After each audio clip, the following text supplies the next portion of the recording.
Hello and welcome to my Patreon only series. It's a lot. I'm James Lott Jr. My chair is falling. I don't know why it's falling. Hello, everybody. This is my show where I give you pieces of my life. I don't tell anybody else. I'm not talking to anybody else. I don't post this anywhere else. It's just for you, my Patreon subscribers. For those of you who do the $10 and $20 tiers, you get this. Sorry, $5 ones. You get pieces of stuff, but 10 and 20, you get my series, my Patreon series a lot. This one, I was watching footage of this on YouTube last night. I ran across it, it brought me back. I'm in California. I've been in many earthquakes, many ones, a lot of them. We grew up with them. We did earthquake drills growing up, earthquake test things growing up. I've never been afraid of earthquakes, not afraid of them. I know people who don't live here or don't have earthquakes have no concept. To me, I've been in tornado watches, electrical storms, floods, all that shit scares me. Not earthquakes. I know it's the ground moving, but it's the other stuff, lightning, that scares me. Not really earthquakes. I've had the pleasure of being in earthquakes that luckily I survived all of them. So that's good, right? But they're strange, right? Earthquakes are this weird thing because your body moves and you're in this position where you can't run from it. It's the ground moving. So now when I was a kid, we don't have very many big ones, like big ones. They keep saying the big one's coming, but we've had some big ones, but not the huge ones since I've been alive, and I'm in my 50s. So when I was a kid, we had one in 71 here in LA. I don't remember it. I was 2 years old. I don't remember it. Then we had one here in LA in 94. I wasn't living here. That was like a 7.1. But we had some 5s and 4s and 3s. There was one period a couple of years ago where we were having earthquakes every other day. It was really weird. I'm on two fault lines, San Andreas, Inglewood, Newport. So they both were shaking, and it was a little weird. It was more to get on my nerves after once. I'm like, I'm doing a show, somebody's shaking. I'm doing this. I was going to say, like, it's like, can you just stop? Well, I was in the big one, lomaprieta, in 1989. I was part of that earthquake in the Bay Area. So I was outside.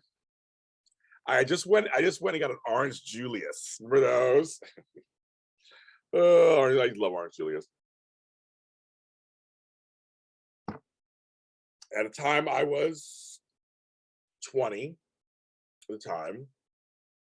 And I'm looking around the Orange Julius, and the ground started rolling because we weren't near the epicenter. Sometimes when you go further out, you don't have to shake like this. It like the ground literally rolls.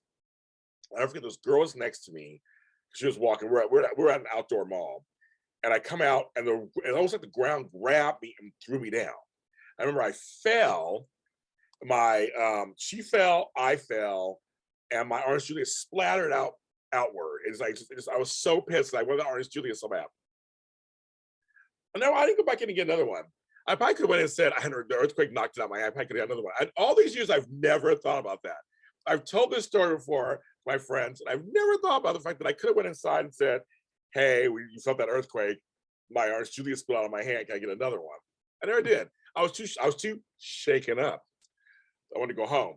But I just remember it was like the ground was. I remember holding onto the ground and it going up and down. You could hear it. It was like a rumbling sound. Trip, right? And it went on forever. It felt like that was one of the few times I was like, that's interesting. That really was like, I got a little scared towards the end, but I started feeling queasy. I started feeling nauseous. I was in an earthquake in Fresno a couple of years ago. The epicenter was Yosemite or whatever. So we were close to it. It wasn't a huge one, but we were so close. Even if they're not big, if you're close to the epicenter, then you literally feel it heavier. And I remember I was on the 5th floor of a hotel, and it was rocking. The whole hotel was rocking back and forth. And I felt like we were going to fall over. And I remember that feeling, trying to hold on to the bed and getting stomachache because I was like getting nauseous. And that scared the F out of me. So I'm like, low to the ground, ironically, low to the ground, I'm fine. But higher up, I was like, that's nah, didn't like that. So I was nervous the rest of the night, didn't like it. But back to the big earthquake, I'm laying on the ground, she's laying on the ground, there are folks and there are things just crashing down around us, just knocking off. It's like sliding off, roofs just sliding off. It was the craziest thing. And I chose, luckily there were no power lines nearby. Thank you, Jesus. Because they say you should go outside. But I literally couldn't get myself up to go back inside. I probably could have tried to crawl, I guess, but it was I'm telling you, the ground was moving.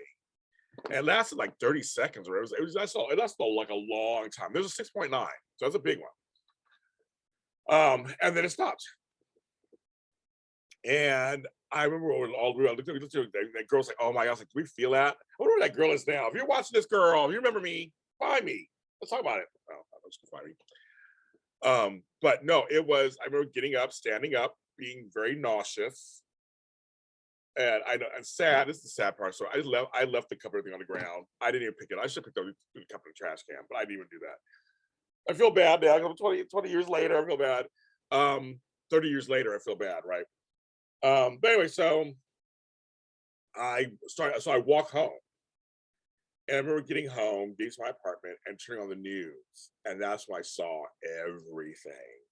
The car, the collapse of the Bay Bridge, the collapse of 880, all the destruction in the sunset. I'm like, oh my goodness. It was, I know how big it was. We didn't, because remember, this is 89. So no cell phone, no any devices I could look at to know. And I remember like thinking recently, I was thinking, wow, if I had a camera on me or a cell phone, I could have like taken pictures of what I saw, because it was a trip. I'm walking by and seeing half the houses down, and this over here, a tree down, and like cars going off alarms. It was the craziest thing. And I got home and I watched everything on the news, and I was like, wow. So it's one of those days I'll never forget. And I remember calling because I had my little baby girl, but she was with her mom. We were calling them that my house phone, they left the rest of my answer machine, calling them, see how they were doing. All our friends calling each other. We couldn't get through at first because there was too many people. Everybody was just clogging up the lines. It reminded me of 9/11, where everybody couldn't get, the lines were too jammed. I got through a few people, and others I couldn't get through. But luckily, my apartment, if I remember correctly, there's a few things of damage. Some things fell off the walls and that stuff, but I had no major damage. Thank you, Jesus. And I survived it. We all survived it. And I don't know anybody who didn't survive it, but I know folks did die in that earthquake. But that was the biggest earthquake that I remember. And I will say, when you hear the rumble, the ground is moving. Yeah, it's a trip, folks. But still, it doesn't deter me living here. I'd take it over a snowstorm in a second, that kind of thing. So it's very, very, very interesting. So that was my time in a big earthquake. All these episodes are here on Patreon. So if you're a $10 or $20 subscriber, you can see them all. They're here for you. They're listed on YouTube, but they're unlisted on YouTube. So people on YouTube can't see them. Only you guys can see them. Whoever has the link can see them. That's the deal. So that's why it's a lot. It's a lot with me. More episodes coming. It's been so much fun. Thank you for subscribing to my channel, and I will see you next time.